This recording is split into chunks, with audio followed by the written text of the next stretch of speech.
De inmediato hacia los estudios de Ecotel Radio, donde Ílvar Jaramillo se encuentra con otro de los candidatos que participan en esta lid electoral. Hemos iniciado ya la segunda ronda de entrevistas a todos los candidatos que participan en el actual proceso electoral. Ílvar. Sí, Ramiro, me acompaña Gabriel García, él es candidato, encabeza la lista del Acuerdo Nacional por el Cambio en la provincia de Loja. Gabriel, buenos días, gracias por acompañarnos. ¿Cómo les ha ido en el tema de la precampaña? Allí se puede aplicar aquello de ensayo-error, pero ahora sí llegó la hora cero en la que la cercanía, la llegada al ciudadano debe ser más efectiva. Pues muy contentos, ¿no? Como se ha ido desenvolviendo todo este proceso hasta llegar ahora a la campaña electoral, hemos visto un crecimiento sostenido de las candidaturas del Acuerdo por el Cambio en Loja. Todas las encuestas hablan de que somos una de las opciones más serias para alcanzar un puesto en la asamblea en la provincia de Loja, y también muy contentos por el crecimiento sostenido de la candidatura de Paco Moncayo. El 29 de diciembre la encuestadora Market de Blasco Peñarrera Solá presentaba un estudio donde demostraba que la única candidatura que crece de manera sostenida es la de Paco Moncayo. Lenin Moreno viene a la baja de manera permanente, el señor Lazo está estancado, la doctora Viteri ha crecido no al mismo ritmo que Paco Moncayo, y la candidatura que crece y que podría derrotar al oficialismo en una segunda vuelta es la de Paco Moncayo. Entonces, con todos estos augurios iniciamos una campaña que va a ser una campaña cívica, una campaña de propuestas, una campaña de debate, una campaña con ideas.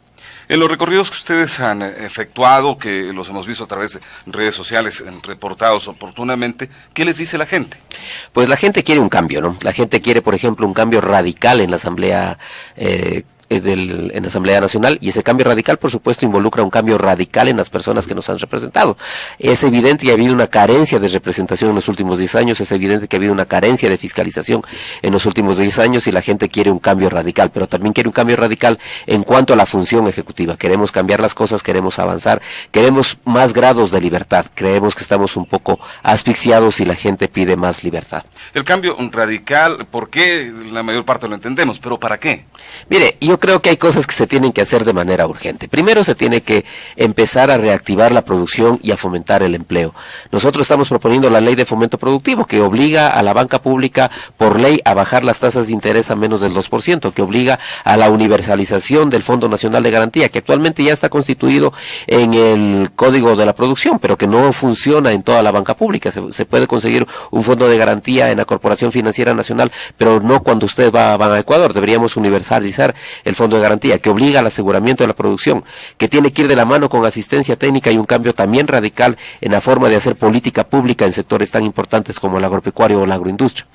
Tenemos que ir a una ley de muerte política, es decir, a extrañar a los corruptos del mundo político, que todas las personas que hayan sido sancionadas por delitos relacionados con la corrupción, como el peculado o el cohecho, además de ser encarcelados y además de habérseles confiscado sus bienes, pues nunca más puedan volver a tener contratos con el Estado, ni ellas ni las empresas relacionadas, Odebrecht, Chao, que nunca más puedan volver a ser funcionarios públicos, y que nunca más, por supuesto, puedan volverse a presentar a ninguna dignidad de elección popular. Tenemos que reformar la ley de educación superior, tenemos que volver a libre ingreso, recuperar la autonomía universitaria. Es decir, todas estas cosas que se han perdido, se perdieron los fondos del Plan Inmediato de Riego de Loja, se perdieron los fondos del Fonvial, todas estas cosas, por carencia de representación, son las que implican un cambio radical en la Asamblea. Pero la mayor parte de cosas que usted ha enumerado toman tiempo, estamos hablando de procesos, y la gente quiere el cambio para prácticamente ayer. Bueno, no hay que crear en mesianismos, nadie va a cambiar las cosas de la noche para la mañana, y todas estas cosas implicarán, por supuesto, una fuerte participación de la ciudadanía, implicarán una fuerte acción de los ciudadanos. Usted no crea que los políticos nos van a decir, vamos a poner una ley de muerte política, y todos los políticos van a decir, sí, venga, póngamela nomás. No será así. Tendremos que trabajar muchísimo con la ciudadanía para que esta ley sea tratada en la Asamblea. Habrá quienes peleen por qué no. Por supuesto que habrá quienes peleen por qué no, y es una propuesta muchísimo más seria que el famoso pacto ético que propone el señor presidente de la República. El pacto ético, finalmente, ¿a quién afecta? Al señor Lazo y a 4 miembros de su gobierno, que son los que tienen plata en paraísos fiscales, ¿no? La ley de muerte política realmente pretende combatir la corrupción desde el fondo. En el tema de las universidades, usted ha venido exponiendo algunas alternativas a lo que actualmente se vive, en base también a su experiencia dentro de la academia. Pues mire, yo creo que una de las grandes carencias que tenemos ahora es haber perdido la autonomía universitaria. El hecho de perder la autonomía universitaria implica que tengamos menor oferta académica a nivel local.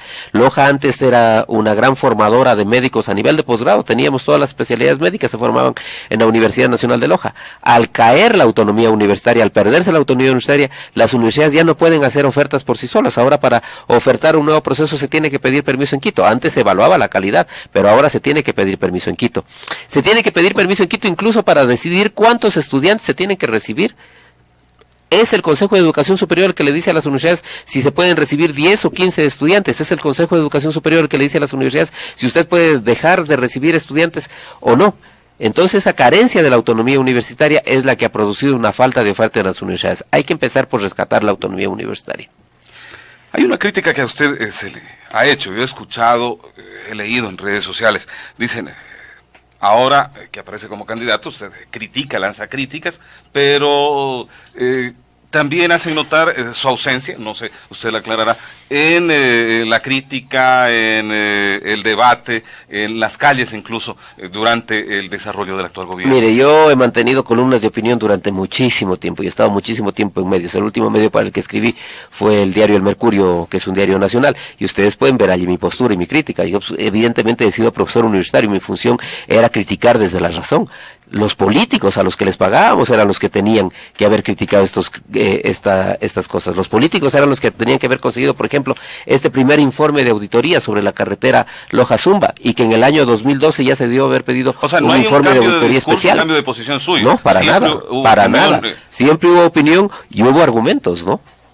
Precisamente sobre aquello quisiera una ampliación. Usted la semana anterior estuvo en la capital de la República realizando algunas gestiones puntuales ante Contraloría. ¿Qué buscaba? Mire, nosotros, el diario La Hora, el pasado 23 de diciembre ponía un titular que decía que esta carretera sube de 19 a 170 millones y no le falta razón. Es el eje vial 4, ¿no? Es el eje vial 4. Y nos pusimos a buscar un poco de información y nos dimos cuenta que en el año 2012 ya se presentó un primer informe de auditoría sobre esta carretera. Es el informe DIAPA 0028 del año 2012. En este primer informe de auditoría ya se presentan algunas irregularidades y por eso nosotros hemos pedido un examen especial para esta carretera, cosa que no se ha hecho hasta ahora. ¿Por qué ahora? Porque en el 2017 ya vence el plazo del contrato complementario y la Ley Orgánica de la Contraloría General del Estado dice que pasados 7 años ya no se podría auditar. Es decir, si no se presentaba de manera urgente este pedido de auditoría especial, esto quedaba en impunidad. ¿Qué es lo que se hizo en esta carretera? Se contrata una carretera de 171 kilómetros de largo con un ancho de 7.2 metros. Se firma un contrato el 31 de julio del 2008 por un monto de $18.965.000. Casi un año después, el 15 de septiembre del 2009, el ministro dispone que se cambie el ancho de la vía de 7.2 metros a 9.2 metros y que se cambie la capa de rodadura de asfalto a pavimento rígido de 22 centímetros.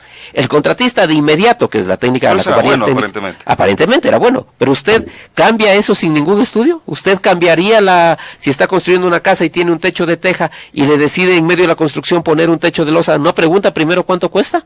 ¿No pregunta si la estructura de su casa va a resistir? Pues es lo que la razón llama y no se hace. El contratista de inmediato empieza con los movimientos de tierra, que es donde está lo fuerte del contrato. Y recién 1 año y 2 días después de que se diera la orden de ampliación, se firma un contrato complementario por $10.298.000. Aquí ya vamos con $28 millones. Pero no termina allí la cosa. 8 meses después, recién 8 meses después, el 16 de mayo de 2011, se conoce el costo real de la carretera, se conoce que costará $140.794.511 adicionales. Es decir, se maneja de una manera por lo menos irresponsable los dineros del Estado.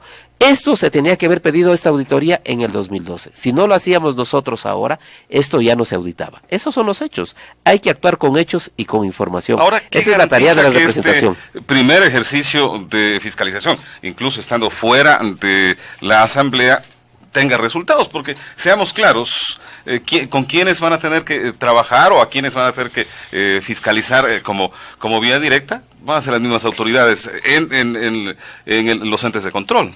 La garantía va a estar el 19 de febrero. Tenemos que votar ecuatorianos y lojanos conscientemente. Tenemos que votar para tener un cambio radical en la asamblea. Esto no va a ser fácil, pero esta es una lucha de todas y de todos. Tenemos que luchar para eso. Mire, le voy a contar algunos datos, que es importante porque es interesante hacer fiscalización. A ver, ¿por qué esto es bueno? ¿Por qué se debe hacer fiscalización? 140 millones de dólares representan casi 3 veces el presupuesto de la Universidad Nacional. Usted me decía, ¿qué hacemos con la educación superior? Pues allí tiene el dinero para triplicar la capacidad de la Universidad Nacional de Loja. El contralor, si las cosas no cambian, va a ser el mismo. Habrá que ir a una reforma constitucional. Paco Moncayo ha hablado claramente de la necesidad de ir a una consulta popular para reformar esto, para impedir que estas autoridades de control se queden allí.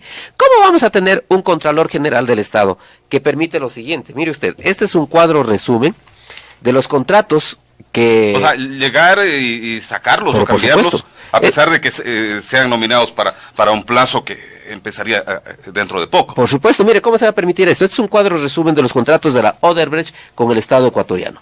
Y aquí, por ejemplo, se encuentra que ya se hicieron exámenes, ya se sabía. ¿Por qué el fiscal general del Estado no pide la lista de quienes de quienes suscribieron estos contratos? Allí tiene una lista tentativa de quienes podrían haber sido los que recibieron los 33.5 millones de dólares. Mire usted, en el acueducto de la represa La Esperanza, primero en el poliducto Pascuales Cuenca de 210 kilómetros, el precio referencial fue de 272 millones de dólares. Se termina contratando en 369 millones de dólares, es decir, casi 100 millones por encima. En la construcción, en el trasvase Daule Vinces, hay un incremento de 60 millones. En el acueducto de la represa La Esperanza, el primer precio referencial fue de 168 millones. Ese segundo precio referencial, se ajustó ese precio referencial con un segundo de 222 millones. Se termina contratando en 259 millones de dólares, es decir, 91 millones de dólares por encima del primer precio referencial y 37 millones de dólares por encima del segundo precio referencial. Todo esto ya lo sabía la Contraloría. ¿Cómo vamos a permitir seguir teniendo autoridades así cuando estas cosas están a la luz pública? ¿Cómo vamos a permitir seguir teniendo un fiscal general del Estado cuando aquí tiene el listado de las personas que suscribieron estos contratos y que podrían darnos indicios claros sobre quienes recibieron los 33.5 millones de dólares? Toda esta plata, lojanos... Para el Estado no sería muy difícil llegar a conclusiones. Por supuesto, si aquí tiene la información, si hubiera voluntad política. Esto se tiene que cambiar por la vía electoral el próximo 19 de febrero. ¿Qué representa, por ejemplo, solo estos 97 millones de dólares que se contrata más en el poliducto Pascuales Cuenca? Pues representan casi 5 veces la carretera de Loja Chuquiribamba, que tanto se cacarea que no hay dinero. Casi 5 veces esa carretera solamente con un contrato. La campaña se prevé dura. Se dice que se invitará a confrontaciones, se participará ante diferentes actividades. ¿Cuál va a ser el comportamiento suyo y de quienes conforman su lista? Pues el de toda la vida, ¿no? El de argumentar con razones, el de argumentar con criterios, el de argumentar en función de la razón. Ojalá que sea estos enfrentamientos de ese carácter. Nosotros no tenemos otra capacidad para hacer otro tipo de enfrentamiento, ¿no? ¿Concurrirá a debates, a los Hemos foros, concurrido a algunos, esperemos que nuestros... Bueno, hasta el momento han sido más conversatorios antes que debates. Sí, pero el otro día me invitaron ya a un debate en una prestigiosa emisora de Loja con el ingeniero Bustamante y no fue. Esperemos que la otra gente vaya a debatir.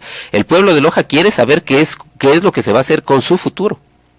Los afiches, eso bueno, es listo, ¿no? La parte normal de una campaña, eso se tratará. Luchamos contra dos poderes económicos inmensos, contra una de las chiqueras más fuertes del país, que es la del señor Lazo, y por supuesto contra toda la infraestructura del poder que estará allí presente. Pero tenemos a nuestro favor muchísima organización popular y muchísima organización ciudadana y sobre todo muchísima conciencia de que las cosas tienen que cambiar de manera urgente. Gracias, Gabriel, por acompañarnos. Gabriel García, candidato a asambleísta por el Acuerdo Nacional por el Cambio.